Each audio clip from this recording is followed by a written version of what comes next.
Greetings. Today I wanted to talk about The Aviator, which is 20 years old now. It's about the life of Howard Hughes from the late 20s to the mid 40s. And you just see how he goes from, making Hell's Angels and making all kinds of planes and the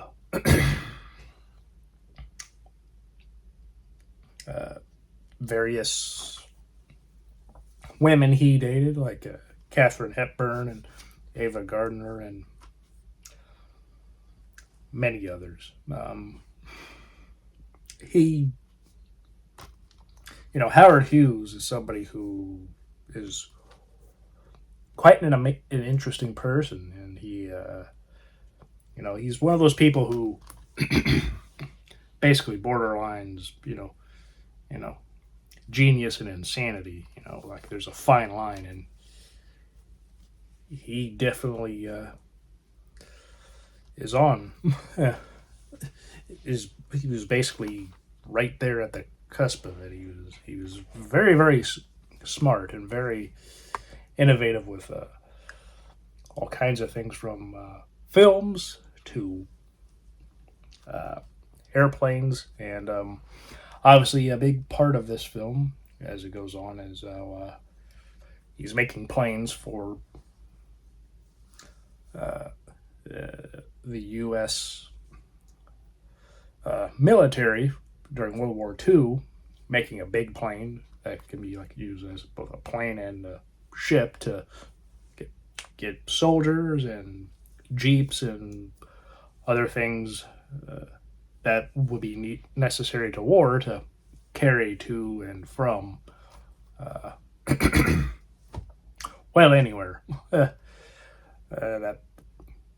the war is being fought.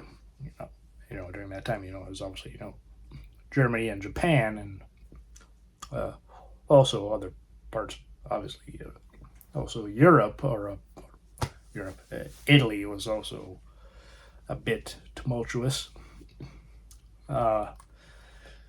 place, also, but a lot of European countries from German occupation and otherwise, and now he was helping to devise a plane called the Hercules, which the media decided to call, the Spruce Goose, and it was going to, it was like this big thing that, taxpayer dollars went into making this plane, and nothing ever came out of it. But he also put his own money into it too. He loves aviation, and so he decided he's going to put his money where his mouth is. And he did a whole lot. We see also how his interactions are when it comes to him going deaf and being very hard of hearing, and also his OCD.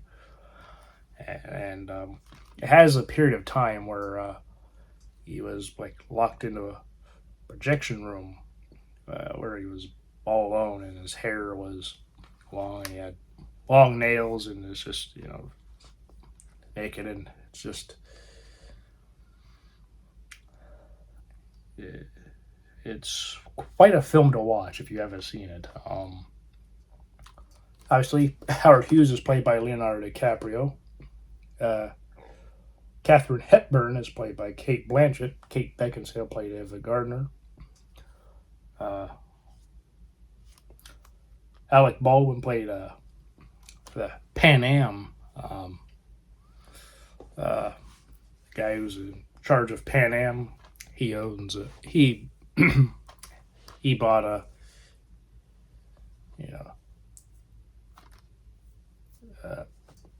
competing rivaled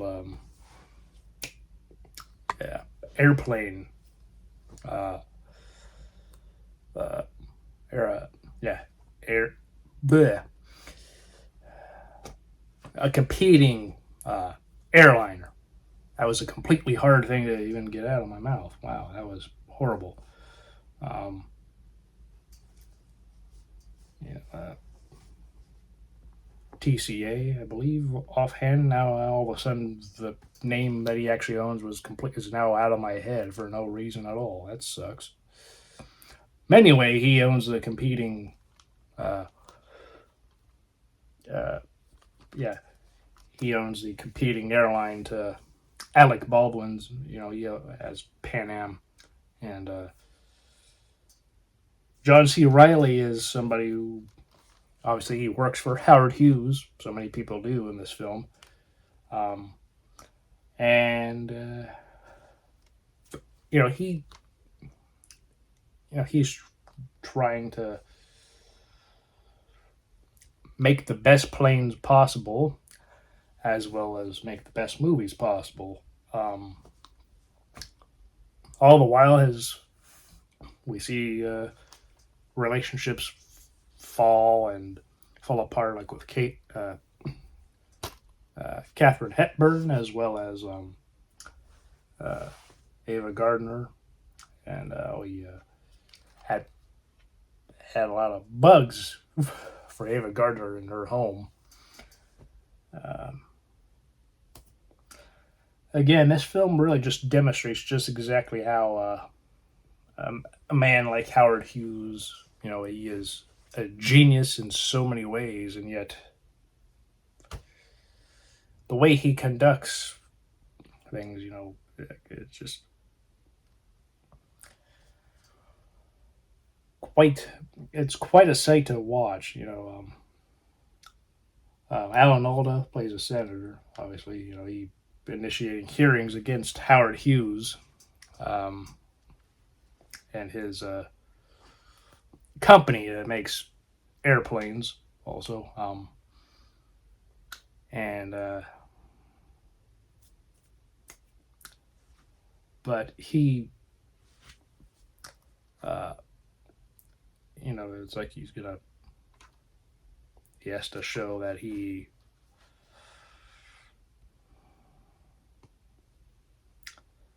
that he has to show himself, and people are like, if he goes out in public, and with cameras and everything, which he's not fond of. He's not fond of crowds. He's not fond of a lot of pictures being taken of him and everything. He is uncomfortable.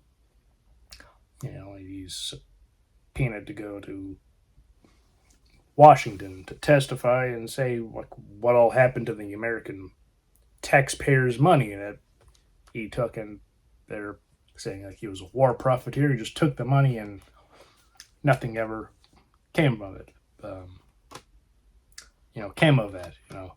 Meanwhile, other companies that were doing something similar with making airplanes and also weapons and ammunition and so on and so forth spent millions of dollars, and no results ever came. But he's the only one that is being brought forward against all this. All the while, Alan Alda is, he's very good friends with Alec Baldwin's character. They're very, very close together as very good friends, and so he's siding with Pan Am over uh, Howard Hughes. So that gives him a disadvantage, but as the things go on, it's things go into his favor, which is nice. Apologies if this video isn't all that excellent, but it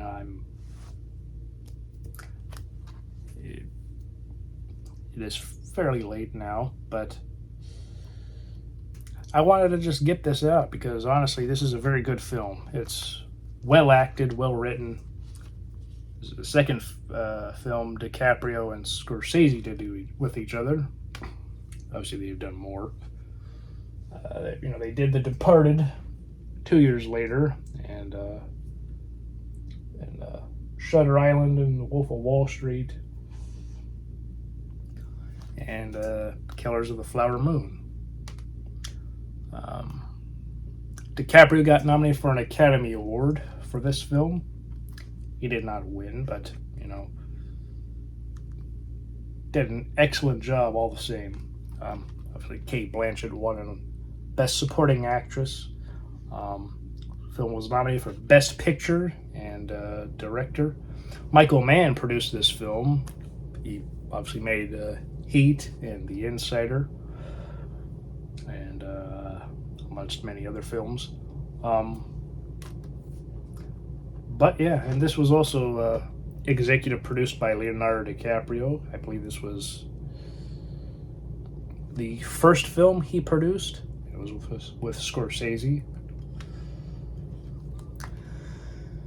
But yeah, this is a film that if you've never watched this, it's definitely worth watching. And be warned, it is a long film. It is 170 minutes, so it's just 10 minutes shy of 3 hours. Very good film. DiCaprio did win the Golden Globe for Best Actor in a Drama, so there is that. But yeah, this film is very good. It's a very good look at Howard Hughes. Early on in his life, and getting to a good midpoint to stop at. And this film also halted Christopher Nolan from making his Howard Hughes film, which was going to be made with Jim Carrey as Howard Hughes. But, he put that aside, and then he made Batman Begins, which then began his Batman trilogy. So it's interesting to see how things worked out. And also, it's interesting to think what would have happened if Scorsese didn't make this film. Obviously, Nolan would have made his film.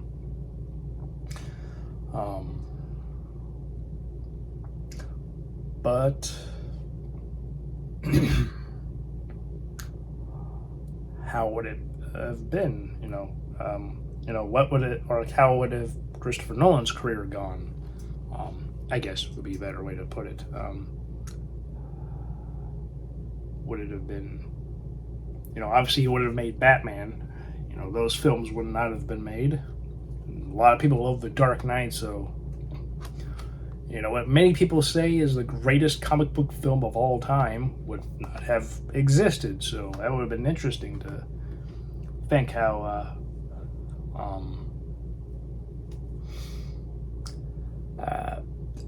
his career would have gone. Scorsese and DiCaprio likely would have made something else, but yeah, this is a very good film. Also, Jude Law appears here and there as Errol Flynn, so there's that. But yeah, very good film. I know this was kind of not as perhaps concise as some of my other films, but this is a long film, and also it's also late here as I'm recording this, so forgive me for that. But good film. It deserves the 5 Oscars it won.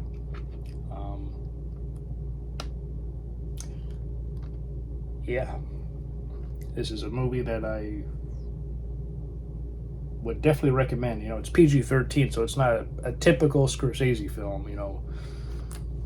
There isn't a lot of violence or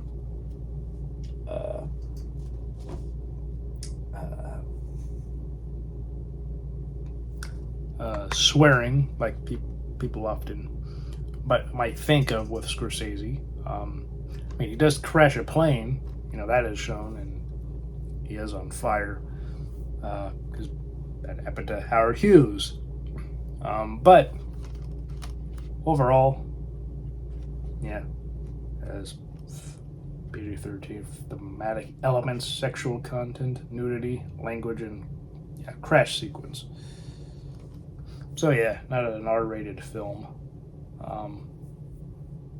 but I think definitely a film worth watching, especially if you're a fan of Scorsese and or DiCaprio or any of the other cast members. It's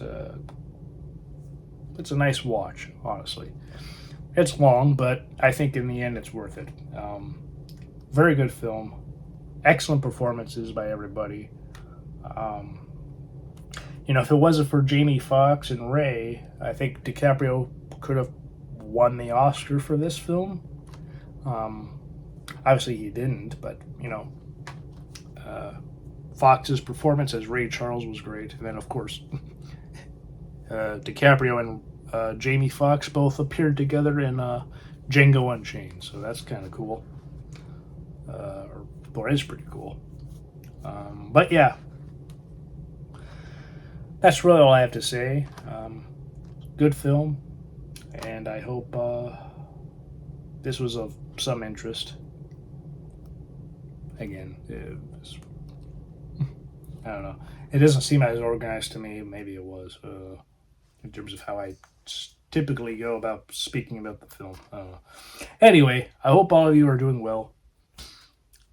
Please have a great day and a great weekend, and I hope you'll have a great week next week. Yeah. Thanksgiving is next week here in America, so hopefully you'll have a great Thanksgiving weekend. And to everybody else who might be watching elsewhere in the world, I hope you all have just a great week in general. So until next time, I hope you're all doing well. Please take care. Bye.